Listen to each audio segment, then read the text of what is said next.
Pengamatan semacam itu sangat penting untuk memahami situasi ini. Jelas bahwa ada sesuatu yang sangat pribadi dan emosional telah terjadi. Meskipun tidak ada pernyataan publik atau perpisahan dramatis, di balik tembok istana, sebuah patah hati yang sunyi tengah berlangsung. Putri Anne, yang dikenal karena dedikasinya yang tak tergoyahkan, diam-diam mengucapkan salam perpisahan terakhirnya. Staf setia, banyak di antaranya telah bekerja bersamanya selama beberapa dekade, tertunduk dalam kesedihan dan air mata. Bagi mereka, dia bukan sekadar atasan biasa. Di pagi hari yang tenang di Edinburgh, tanpa pengumuman resmi atau lambaian perpisahan kerajaan, Putri Anne, anggota paling dapat diandalkan dari keluarga Windsor, pergi meninggalkan kediamannya tanpa sepatah kata pun kepada publik. Ada desas-desus tentang surat rahasia dari ratu, jurnal tersembunyi, dan sebuah keputusan yang berpotensi menimbulkan guncangan besar bagi monarki. Apa sebenarnya yang membuat Putri Anne memutuskan untuk meninggalkan segalanya? Tetap bersama kami saat kami mengungkap kebenaran emosional yang istana coba sembunyikan. Kepergian yang begitu tenang, namun menyisakan tangis di istana. Tidak ada pengumuman megah, tidak ada lambaian perpisahan terakhir. Hanya pagi yang sunyi, dan kemudian, dia pergi. Seorang pelayan rumah tangga yang telah lama bekerja menghapus air matanya sambil berkata, dia adalah keluarga. Namun, ini bukan sekadar kepindahan biasa. Rasanya seperti akhir dari sebuah era. Tak terduga, emosional, dan sangat personal. Tidak ada rilis pers, tidak ada pidato resmi. Namun, di balik pintu tertutup, sesuatu yang mendalam terjadi. Sesaat sebelum melangkah masuk ke dalam mobil, Anne menyerahkan amplop polos kepada sekretaris pribadinya. Di dalamnya terdapat catatan tulisan tangan yang berbunyi, "Kamu adalah rumahku." Pesannya singkat, namun membawa beban segala hal yang tak terucapkan. Apa yang membuat Putri Anne, yang dikenal karena ketegarannya, tiba-tiba meninggalkan tempat yang pernah ia sebut sebagai rumah keduanya? Petunjuknya tidak terletak pada perpisahannya, melainkan pada apa yang ia tinggalkan. Di ruang studi pribadinya, di dalam laci yang tak dibuka selama berminggu-minggu, ditemukan jurnal kulit tua yang sudah usang. Bukan dokumen kerajaan atau surat resmi, hanya buku coklat polos yang penuh dengan entry-entry pribadi selama bertahun-tahun. Menurut sumber istana, sebelum pergi, Anne memberikan satu instruksi tegas. Jurnal itu harus diserahkan langsung kepada asisten senior terpercayanya. Tanpa pengawalan, tanpa campur tangan, hanya satu orang yang dipercaya. Isi jurnal tersebut dilaporkan menimbulkan riak besar di koridor-koridor kerajaan. Setiap halamannya lebih dari sekadar kenangan. Ia menyimpan emosi mentah, refleksi tanpa filter, dan pengakuan diam-diam tentang kehidupan istana. Momen-momen tegang, kesetiaan, ya, namun juga rasa sakit dan ketidaknyamanan yang semakin membesar terhadap arah yang diambil oleh monarki. Salah satu kalimat mencolok perhatian. Pada hari segalanya berubah, aku tahu aku tak bisa tetap tinggal. Orang-orang terdekatnya percaya bahwa hari itulah yang menjadi titik balik bagi Anne. Keputusan untuk pergi bukanlah hasil dari satu insiden tunggal, melainkan akumulasi dari semua yang ia rasakan selama ini. Bagaimana mungkin seorang putri yang dikenal begitu teguh hatinya akhirnya memilih untuk meninggalkan dunia yang pernah ia anggap sebagai bagian dari dirinya? Jawabannya mungkin tersembunyi dalam barisan-barisan tulisan tangan itu, suara hatinya yang tak pernah didengar publik hingga sekarang. Kematian Ratu Elizabeth pada tahun 2022 menjadi titik balik bagi Putri Anne. Meskipun Anne tidak pernah secara terbuka menentang kepemimpinan baru, jurnalnya mengungkapkan kekhawatiran halus namun kuat. Ia menulis bukan dengan kepahitan, melainkan dengan kehati-hatian, memberikan peringatan dan bentuk perlawanan diam terhadap keputusan yang tak bisa ia dukung. Dia jarang menyebut nama, kata seorang sumber istana, tapi ketika dia melakukannya, itu pasti penting.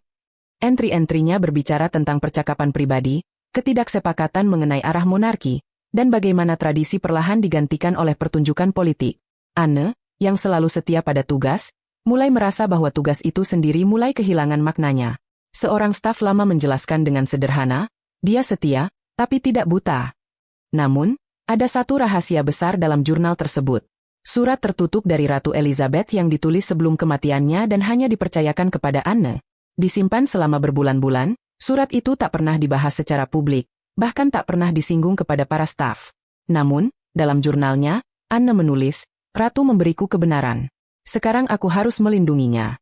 Pada saat itulah, kepergiannya yang sunyi berubah menjadi sesuatu yang jauh lebih serius. Bukan hanya akhir dari sebuah era, tetapi awal dari pertanyaan-pertanyaan yang dapat mengguncang fondasi keluarga Windsor.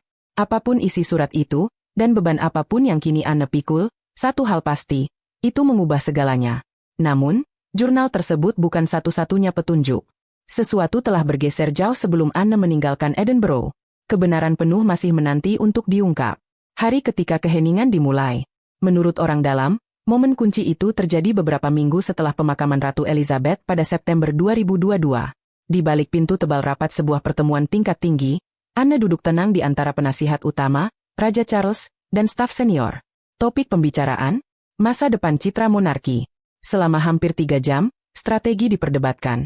Memodernisasi mahkota, menarik minat generasi muda, dan membentuk ulang peran kerajaan. Salah satu usulan menonjol, meningkatkan visibilitas Kate Middleton.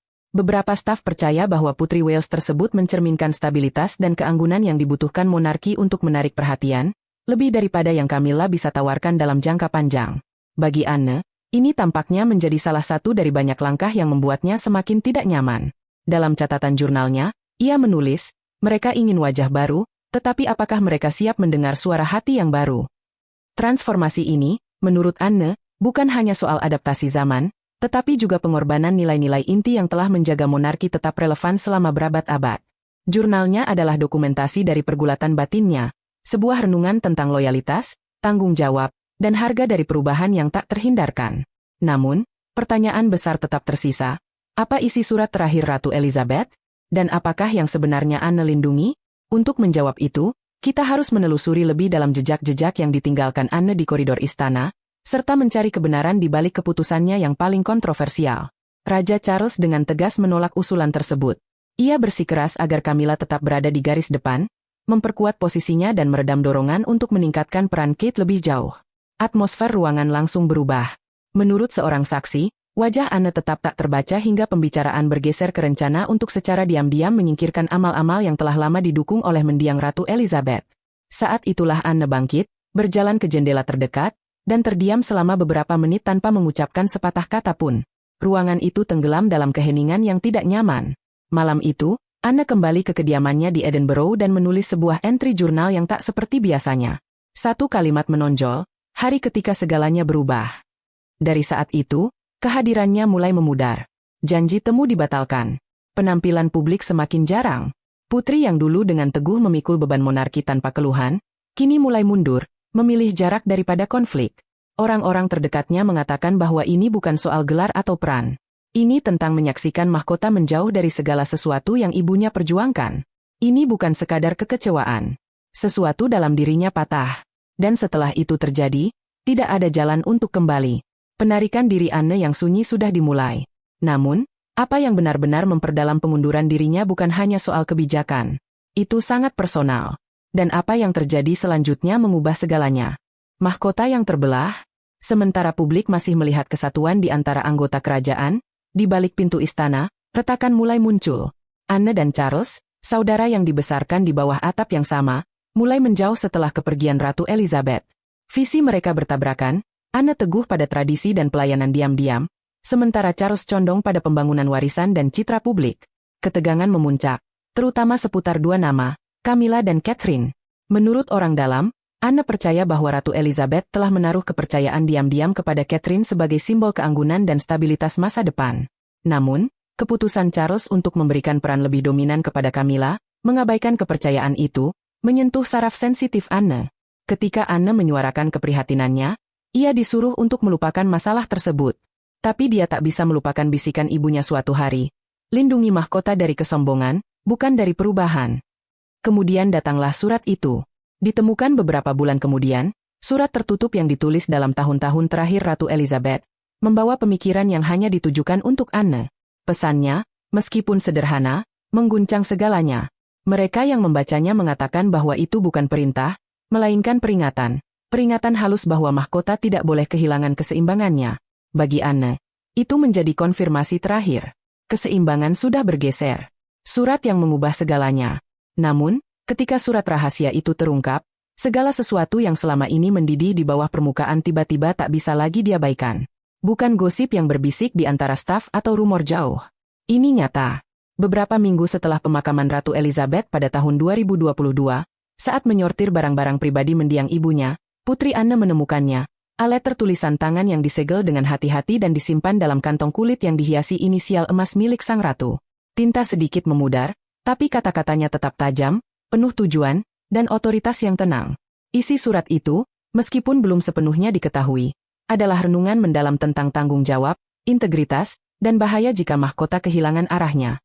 Bagi Anne, surat itu adalah penegasan terakhir bahwa apa yang ia khawatirkan selama ini telah menjadi kenyataan.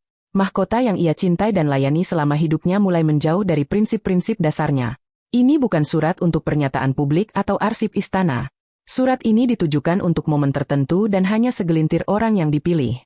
Ratu Elizabeth telah menyerahkan surat itu kepada Anne, anaknya yang paling setia, dengan keyakinan bahwa Anne akan menyampaikannya pada waktu yang tepat. Saat Anne membuka lipatan surat itu dan membaca isinya, dia tidak bereaksi dengan kejutan, melainkan dengan diam yang dalam dan penuh pemahaman. Sang ratu telah memberikan penilaiannya yang terakhir, bukan melalui deklarasi resmi, tetapi dengan tulisan tangannya sendiri. Tidak ada satu kata pun tentang Charles, tidak ada sebutan untuk Camilla. Hanya satu nama yang muncul, Catherine. Di mata ratu, Catherine adalah tangan yang kokoh yang dibutuhkan mahkota. Dia memuji keanggunannya, kekuatannya yang tenang, disiplinnya, dan rasa tanggung jawabnya yang tak tergoyahkan. Jangan ukur dia berdasarkan gelarnya, tulis sang ratu, tetapi berdasarkan ketenangan yang dia bawa di tengah badai. Ini adalah visi untuk monarki, tidak hanya terikat oleh tradisi, tetapi oleh karakter. Ketika Anne akhirnya memutuskan untuk mengungkapkan surat itu, hal tersebut dilakukan di balik pintu tertutup. Tidak ada penasihat, tidak ada staf kerajaan, hanya William dan Charles yang hadir. Udara terasa semakin berat saat Anne meletakkan surat itu di atas meja. William duduk membeku, sementara Charles, yang lama mengharapkan dukungan penuh ibunya terhadap masa pemerintahannya, tampak terguncang. Seorang sumber menggambarkan suasana itu seperti petir yang menyambar di dalam dinding istana, menggelegar, penuh ketegangan. Bagi Anne, surat itu mengonfirmasi apa yang sudah lama ia curigai. Ibunya telah melihat retakan yang semakin lebar, skandal-skandal publik, dan pergulatan pribadi. Dia menyadari bahwa di dalam diri Catherine terletak jangkar masa depan yang sesungguhnya, bukan karena hak kelahiran, melainkan karena ketahanan. Dalam ruangan kecil itu, penuh dengan keheningan, kenangan, dan kebenaran, keputusan Anne bukan lagi beban yang bisa ia pikul sendiri. Ia telah menyampaikan pesan terakhir ibunya, dan bersama pesan itu, sebuah pertanggungjawaban yang secara diam-diam mulai membentuk ulang masa depan monarki. Pilihan tenang sang ratu. Ini bukan gosip atau spekulasi. Ini adalah surat tulisan tangan yang disimpan rapi dalam kantong kulit, ditemukan tak lama setelah wafatnya Ratu Elizabeth II. Terlipat rapi, sedikit memudar, namun jelas sangat personal. Putri Anne, yang dikenal karena kekuatannya yang sunyi dan kesetiaannya yang tak tergoyahkan, menemukannya di antara barang-barang milik ibunya. Dan apa yang ia baca tidak hanya membuatnya terkejut. Itu mengonfirmasi apa yang sudah lama ia duga. Pesan di dalam surat itu tidak menyebut Charles atau Camilla. Fokusnya sepenuhnya pada satu orang, Catherine. Sang ratu memuji Catherine atas ketenangannya di bawah tekanan, disiplinnya yang sunyi, dan kemampuannya untuk bangkit di atas drama serta tetap setia pada tugas. Surat itu tidak mencari publisitas atau pujian. Ini adalah ekspresi pribadi dari kebenaran, refleksi dari visi mendalam ratu tentang monarki, bukan sekadar yang dibentuk oleh garis keturunan, tetapi oleh karakter. Namun, Anne tidak langsung bertindak.